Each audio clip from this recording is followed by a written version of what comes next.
All right, welcome back, everybody, to the Narpum Radio podcast. And as promised, have Tim Hubbard, founder of Corzly.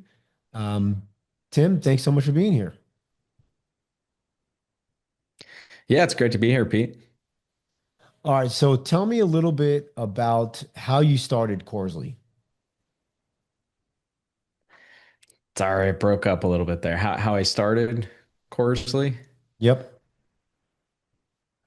Um, yeah, so Corsley's started really, I guess, over a decade ago. I've been building my own portfolio of short-term rentals for about 15 years in several cities, several countries, and along the way, I was building a team to help me manage all the properties.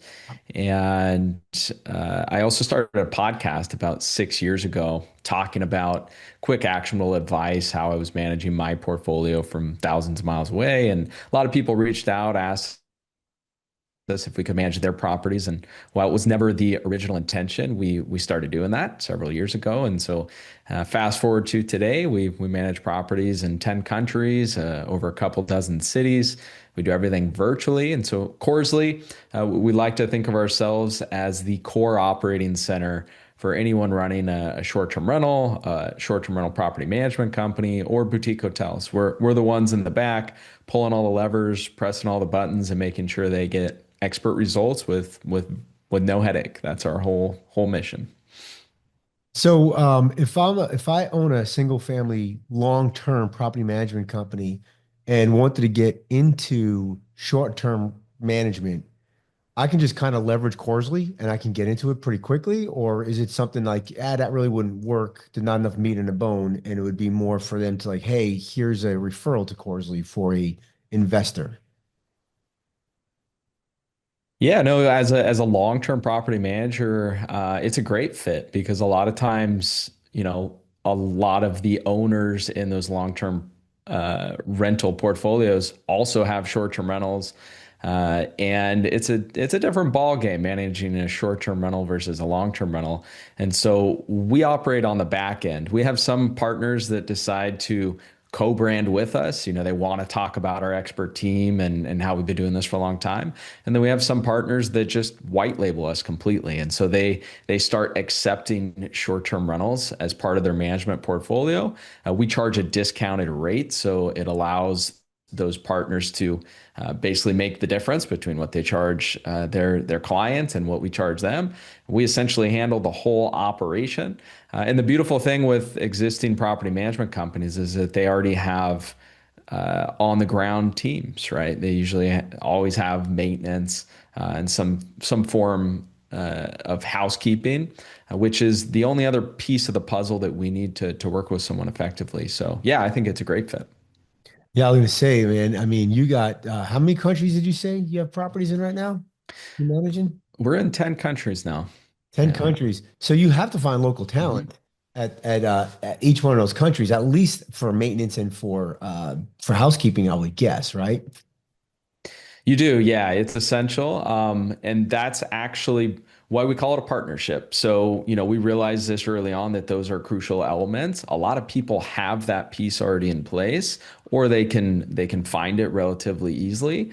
But then handling revenue management, handling the marketing across 10 plus different sites online and juggling all these different software programs and support and communications, there's a lot going on outside of the on the ground operations. And we do help coordinate the on the ground operations too. So we use other software to help confirm check-ins and checkouts and turnovers and all those things. So we really only need those contacts, and then we can take off from there. So if I'm listening to this and I own a property management firm and I want to get into short term, there's so many there's so many factors that that kind of block me from going into short term. We just talked about like, maid service, and then it's a concierge business, right? With long-term rentals, we're not a concierge business, right? We're like, yeah, we'll get to the heater tomorrow, not like we'll get to the heater in like 3 minutes, right? So it's completely Right, different right. business. So, do you guys use your own software, or do you click in with like some other softwares like Buildium or Rentvine or Rent Manager, something like that? Or does Corzly have their own software program? Yeah, good question. So we use a whole bunch of different programs. I mean, probably like 15 or so. And that's one of the challenges with our industry. Uh, Unfortunately, there's not like a perfect property management solution like there is in the long-term rental industry. There's some pretty good ones, but they all seem to kind of be missing pieces. So we use a whole bunch of those. We connect them all together. We also have a couple of our own in-house developers where we've kind of pieced together pieces that need to be there to help us make better decisions. But we don't like actively sell our own software or anything like that. We're adapting to whatever the best options are that are out there. But it And is different software. So, it's just like Buildium's designed for long-term property rentals. We have a similar PMS software for short-term rentals, which helps us combine calendars and helps us handle guest communications and take payments and all those fun things. now, what would you say are some of the biggest challenges of managing short-term rentals? Yeah, it depends. There's a lot of for someone that wants to grow a portfolio, which are the type of partners we love working with. We work with a lot of individual homeowners as well, but uh, and let's just start at the individual homeowner side. There's a lot of different pieces. So the performance of a property really depends on how many people can see it. And so that means that it needs to be listed in all these different places at the same time.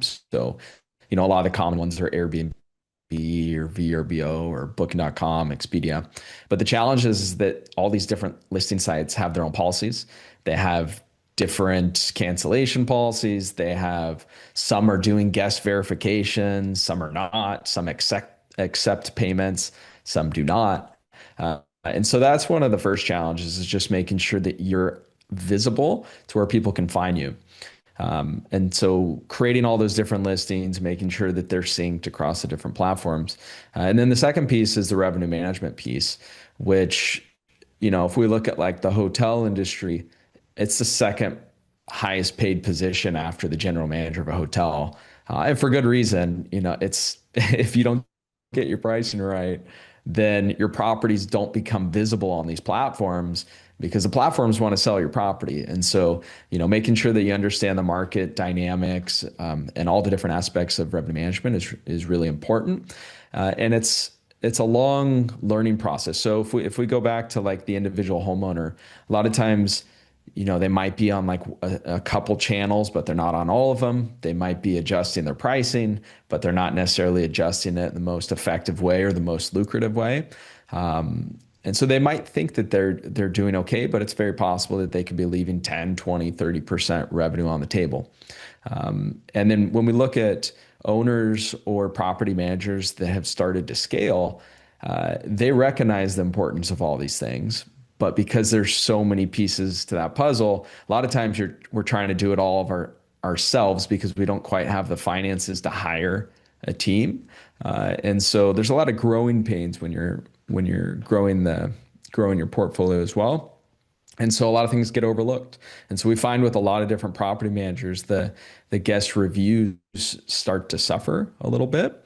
And that has a direct impact on revenue. And so, yeah, I would say keeping all the pieces together if you have a growing portfolio. And then if you're an individual, just knowing that you're actually optimizing your property and earning as much as it can. Yeah, I'm thinking in the short term, like reviews are your lifeblood, right?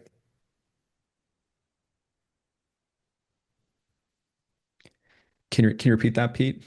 Yeah, I say like I'm thinking if you're running short term Airbnb type solution, the you know getting those positive reviews is kind of like the lifeblood of your property, no?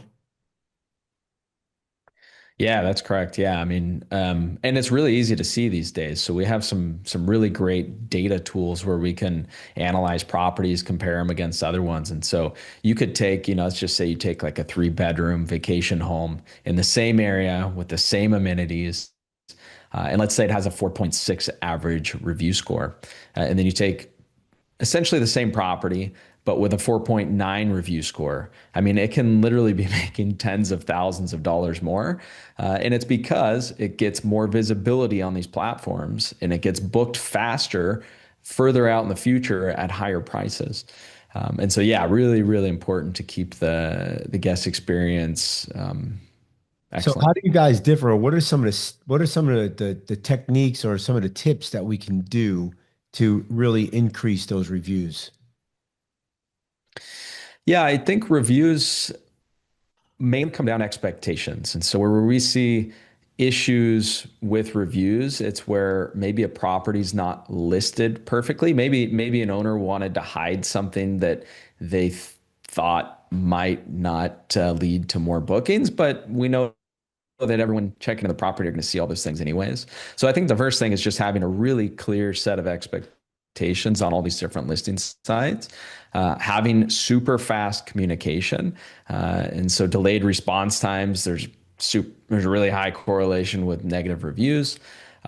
Cleanliness is a really big one. And so short-term rentals are different than long-term rentals. If someone finds a hair in the bathroom, it could lead to a bad review. But it really comes down to how you handle the guest communication. So we know that we can have issues in the properties. Maybe the HVAC goes out. Maybe there's some storm or whatever happens. If we handle that from a hospitality standpoint with really good communication, then we can almost always earn good reviews. And so quick communication, but professional, and setting the right expectations, all those things are really important. On long term, a lot of times our owner client will say, "Hey, I need this rented at $3,000 a month because my mortgage and my tax and my insurance is this." And then we run a comps and we're like, Mhm. "It's 2,500 at the max."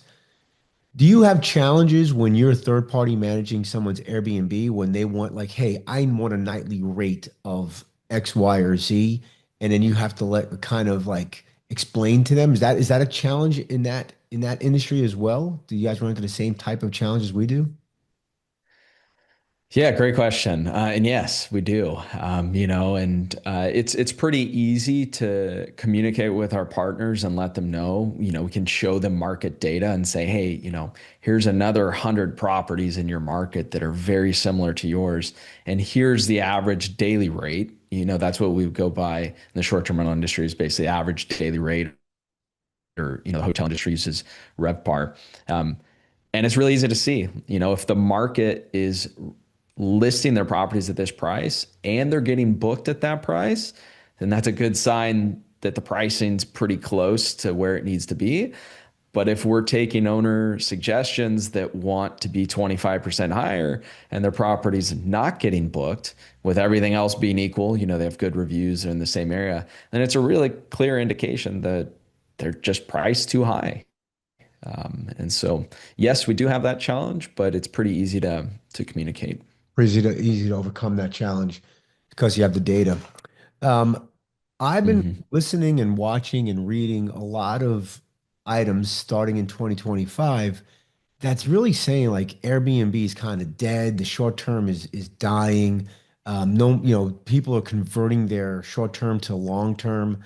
Uh, is it the case? Is it just the media kind of overreacting, or are you seeing like a kind of the market adjusting?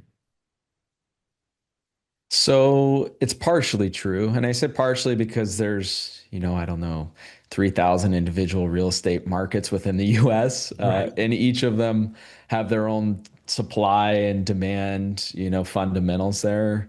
And so a lot of vacation heavy markets after COVID saw a huge increase in supply. Places like Florida, Destin, Florida, or the Smoky Mountains in Tennessee, some typical vacation places. It's easy to see, supply in a lot of those places went up like 30%. You could, that's not uncommon over the last 3 years.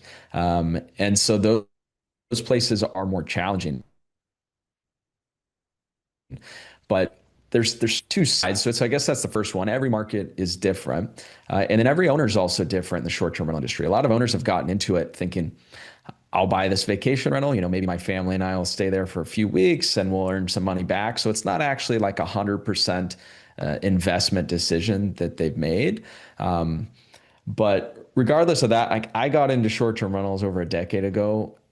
I have long-term rentals as well, but I got into it because they earned more money, and I still am in it because they earn more money. But it doesn't mean that every property does. And so, if someone wants to get into this space, there's a lot of data available. There's definitely lots of markets out there where people are making really good returns and returns much higher than they could as a long-term rental. So hopefully that helped answer a little bit, Pete. Like, yes, there are some markets that are quite challenging, but there's also some markets where people are doing much, much better than they ever could with long-term rents. I was surprised. I live in Houston, Texas, which is not a hotbed for, for a lot of people coming here to, vacation. And Hmm. I was surprised that it's actually a pretty good, from people that are telling me, it's pretty good Airbnb market, and it's just a Hmm. industrial city. It's not like people coming here to, to go to the beach or anything like that. We have a big medical center, and that drives a little bit of it. But I was really surprised that because I always equated Airbnb with Smoky Mountains, Florida, or Right. Colorado, or something like that. So it's really Right. interesting to see that. Do you see that some of these industrial cities, do you actually buy in these areas, or are you trying to buy more in the vacation type stuff? No, I actually started in urban areas. And because I started in those areas with long-term rental investments, because I like the fundamentals of those areas, population growth, there's good job opportunities there, a lot of things that Texas has going for it. And Texas has been growing like crazy, right? And so, along with that, you get a lot of transient type of guests. So, different than the vacation rental guests, but maybe they're coming there to explore the city. Maybe they're coming there to visit family. Maybe they're coming there for a temporary work project. The larger the city is and the larger the population, the more reasons there are for people to come visit that city on a short-term basis. And so I think yeah, and they're much less seasonal in general. So the larger the city is, the less seasonality you'll have throughout the year, which is quite opposite from a lot of vacation rental markets. So I really like urban areas, assuming you can legally rent short-term rentals there. That's been a challenge in a lot of dense urban places. But yeah, lots of reasons for people to visit Houston and all the big cities. You got to do your homework before you buy a property to make sure like the deeds or the HOA will allow short-term rentals, right? You Right. said you make more Yep. money on your short term than you do your long term. Um, I find this, everybody I talk to sound the same thing. Even property managers are telling me that when they manage short term, they make a lot more money than long term as well. Um, so are you talk would you counsel some folks to basically convert their long term into short term? I guess, and what would be some of the factors that you would look at before you made that, conclusion for them?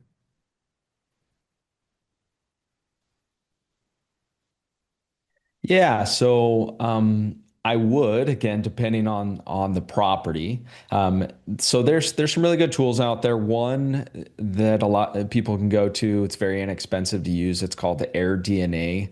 .co.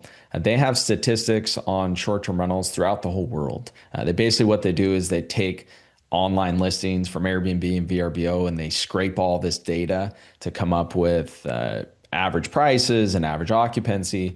And so those are the two big things that you're going to want to look at if you're trying to decide, should I turn my long-term rental into a short-term rental? So you're going to want to pull up your market data, see how many comparable rentals are there. You can narrow it down by bedroom size and amenities, all those things, neighborhood. And then you can see what the average occupancy and the average prices have been. And you'll want to look more than just 12 months back. I mean, I would go back 2 or even 3 years and see how that's doing. And if supply, a lot of these markets are seeing more supply. If supply is going up, but those average prices and average occupancy are also going up at the same time, then that's a really good sign. That means that there's some strong demand there. And if the average daily rate and the occupancy turns out to be much more than you're getting on a long-term basis, then I would say that's fair game. Of course, you have to furnish it, but aside from that, those are the really good indicators. Now, if it's the opposite, you look back over 3 years and you see that, maybe the average price stayed the same, but occupancies dropped 20%. And once you multiply the average daily rate and the occupancy for a 12-month period, you can basically get the projection for a whole year. And so the math's pretty easy, and the data is pretty easily available now. I would just couple additional notes. Not all long-term rentals make for good short-term rentals, based on where they're located. So a lot of times people want to stay in short-term rentals, even if it's in an urban city. They don't necessarily want to be like way out in suburbs, far from restaurants and local events. And so a lot of the company used to be called Midtown Stays, actually. And we've changed it to Corzly since we've kind of broadened out. But a lot of my properties are in this Midtown sort of area, which is kind of between downtown and between the suburbs. And I found those areas to do really well. So let's talk a little bit about Corzly. You said you've been doing it. You've been in this industry for over 10 years now. When did you start Corzly and start doing third-party management for folks? Mhm. We started, I guess, 2.5 years ago now. Nice. And yeah, I started with my first short-term rental in 2015. So I was really just building my own portfolio for the longest time. But yeah, we've been growing quickly. It's been great. So let's say I own a PM firm and I really do want to get into short term, and I'm like, this would be a great opportunity. So I give Tim a call and I say, hey man, I want to get into the short term, and I can go reach out to all of my, you know, 300 investor owners to see if they have any short term or want to buy or short term. A couple of Mhm. challenges that I can see right away because I've never been in this business. Like, let's talk about like just like logistics, like locks, who takes the phone calls, how do you inventory like all the, because you have to furnish the property with all sorts of kitchenware and stuff like Mhm. that. So take me through how you would onboard me as a potential, client, I guess. And then what does Core Yeah. actually do so that, and then what would I have to do as the management company? Yeah. So we start our partnership once the property's ready to be rented. So as soon as it has furniture in there and as soon as it has photos, we can create the listing for you, make it public. And then we handle all the phone calls, all the messages. Most of the communication for short-term rentals happens via message, probably like 90% or more, but we're available 24/7 by phone, text message, whatever it happens to be. Uh, we'll also need your local contact there, and so your housekeeper. And we have a program that we use specifically for short-term rental turnovers. So part of our onboarding process is going to be creating a custom checklist for your properties for each one individually, where it has, I mean, it's the thing that I love about this program is it's fully customizable. So if you have a really good housekeeper, maybe we don't need a really long checklist. Maybe it just says like, hey, did the guests leave anything at your property? Is anything out of place? Did they damage anything? Or if it's a new housekeeper, new to the industry, then we can make that checklist more extensive, and maybe even requires them to take a photo of the way that they made the bed up or that they folded the towels, or a photo of the inventory, for example. And so a lot of times, our housekeeper helping with that inventory process, to where maybe there's a locked cabinet or something like that.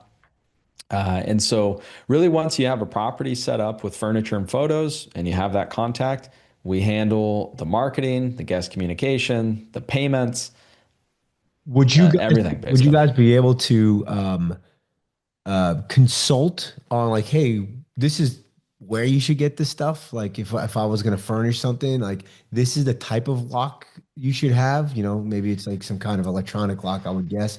So you guys Hmm. kind of have like I'm guessing a formula. You're like, here, this is where you go Hmm. get the stuff. Like you'd be able to help us out when we get started to consult with our potential clients as well. We certainly have recommendations for home automation software. So locks that we would connect with, and we connect with, gosh, I don't know, maybe 50 or 100 different lock types, Damn. where each, Yeah. yeah, a whole bunch of them, where each guest is going to get a unique code. It expires after the reservation. We can extend it. We can also use it, if a maintenance person needs to enter or anything like that. So we work with a whole bunch of different locks. So we certainly have a list of like our favorites for automation. When it comes to furniture, since we're so spread out, if you're in the US, there's lots of good places you can go. I've lived in South America actually for the last 8 years, and furnishing properties down here is like so much more difficult than it is in the US, I mean, you can jump online and you can have your property furnished in like 2 or 3 days, like everything at your door, unbox it, from the bed mattress to the dressers, So I would go online and look at some of the big retailers online. Got it. One of the fears that we have is damage, right? Long-term clients tend to damage properties, especially they've been there for a couple of years.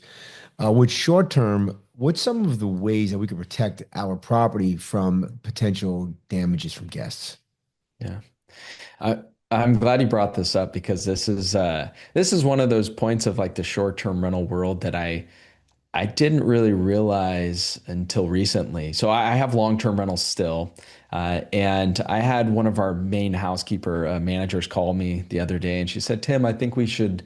What do you think about repainting this unit?" It was like one of the first short-term rental units I ever did over 10 years ago, and it just dawned on me that I had never repainted that unit, but it still was getting exceptional review scores. There was no, it like really doesn't need to be cleaned. And so I think there's sort of this misconception that a short-term rental is going to get damaged and that it's going to cost a whole bunch of money, when in reality, a lot of times our long-term tenants, we don't really know what they're doing in there. Maybe they're in there with two dogs and they're not supposed to have any dogs, and they're in there for over a year or 2 years. And when we need to turn the apartment, it costs thousands of dollars because we have to paint everything, we have to patch all the walls. So I think that's just an interesting point to start off with. But in terms of damage, we definitely have a lot of things in place to handle this. So we have guest verification. We use an app that requires an ID. It requires a selfie. Our guest experience team has a whole list of things that they look for, sort of like red flags or concerns that they might see in a reservation that comes up. One of the nice things with the short-term rental industry compared to the long-term rental industry is that we have reviews. So we can see most our guests have past reviews where we can see other owners that rated them, where we don't really have that so much in the long-term rental world. We run their backgrounds and, get deposits and all that. But we don't have insight into how they actually treat a property. And so that's I'm one of the seeing first our next, places we go to. I'm seeing our next business idea, Tim. Create that for a pool of long-term renters, right? We can create that's Yeah, that's all I'll the do. reviews. Review software for Yeah, long-term renters. I like that. yeah. So okay, so Yeah, yeah. I We tend do to take agree. deposits too. Uh, And you have a credit card on file, right? and we have a credit card on file, yeah. And then on top of that, like some of these listing platforms like Airbnb, for example, they have their own built-in insurance to cover damage if it does happen. And so, yeah, the reality is we actually don't have that much damage because we do a really good job with guest verification. And when we do have damage, we can charge the guest for it. So, I find it amazing that you could have an investor. He has a house that he's going to short-term rental. He can go through my management company. I can go through Corzly, and all of us can still make money because there's so much to be made mhm. on short term. Whereas if we try to do that with long term, there's just not enough meat on the bone to go too deep, so to speak, on that. Right. So so very Yeah. cool model, and Yeah. Mhm. so I think we lost you for a second. I said just a very cool model that you came up with, or well, you didn't come up with, but that you're now, running a full business on. So it's very cool to see. Did I lose you, Tim? You there? Yeah. Yeah, we basically yeah, it was kind of I think there's a bit of a delay, but yeah, we basically built, what I would have loved to have 10 years ago. Because getting into the industry, there's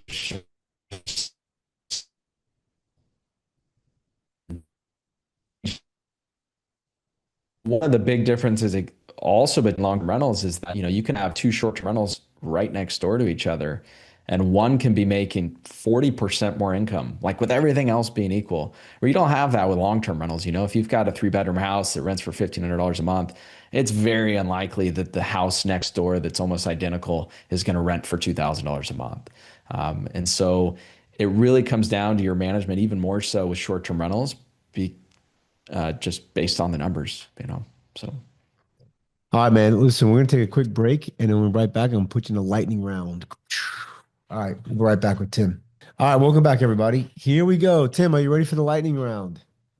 let's do it. All right. So, what software do you use? So we use a lot of different programs, but the main ones that we use, I think everyone, if you're out there and you want to do this on your own, you need to use a property management software platform. The one we use is called Hostaway. Some other familiar ones are Guesty or Hospitable, but we use one called Hostaway. And then also essential is a dynamic pricing tool. This helps us adjust our prices on a daily basis, just like an airline would. We use another one called Price Labs. And then we use a whole other bunch of different programs there in the middle, but I would say those are the two most important for anyone getting started. All right. Do you use virtual team members? We do. We are completely virtual. We've got team members in Europe and Philippines and South America, and we meet every day through Slack. Love it. And I'm guessing you do that because you have people all over the world because you have 24/7 response time, right? So you need people to cover 24 hours a day, 7 days a week. That's correct. Yeah. So people in different time zones, make sure we cover, every minute of every day. Yep, that's right. Yeah. What is one piece of advice you'd give someone who wanted to start out in the short-term rental PM business? Can you say that one more time, Pete? Yeah. What's one piece of advice you'd give someone who is just starting out in the short-term rental PM business? One piece of advice I would give someone just starting out as a property manager is to make sure that they really understand their market.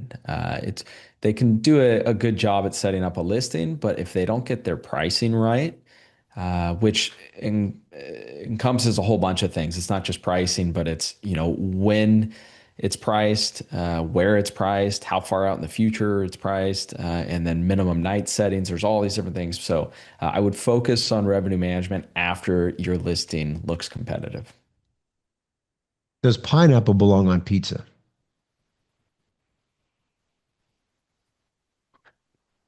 Can you say that one more time? Yep. Does pineapple belong on pizza? I didn't, I All couldn't right. quite That hear it. one's Does tough. pineapple? Does pineapple belong on pizza? Yes, absolutely. That's my favorite type of pizza, actually. Is it Hawaiian. really? All right. Hawaiian. It is. My wife's too. All Yeah. right. What is a book you're currently reading or one that's impacted your business or life that you could recommend? Oh man, I love reading. There's a whole bunch. I'm currently reading Seven Habits of Highly Effective People, the famous Stephen Covey book. But some other ones that have really impacted, my life and career. One maybe that's a little less heard of is called The Slight Edge. It's by Jeff Olson. I think it's a fabulous book about just doing little things each day, and they have compound effects. But Think and Grow Rich. Rich Dad Poor Dad was a huge one for me before I got started with real estate, 15 years ago. Those are some of my faves.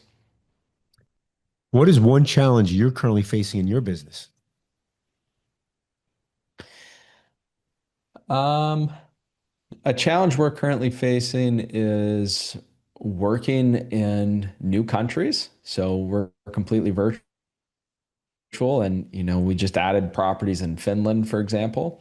And there's always some sort of minor details that come up. The full operation still works the same way, and all these details we can easily overcome. But there are a few little differences between different countries, aside from the languages. So let's say that's one. That is so cool, man. So you're managing properties in Finland. I think that's the coolest thing ever. Yeah. All right, last one. You prefer dogs or cats? Dogs. Dog guy. All right, you're off the hot seat, off the lightning round. All right, Tim, if somebody was interested in learning more about you, about Corzly, what's the best way they can connect with you? Yeah, you can find us at Corzly.com. It's Corzly.com.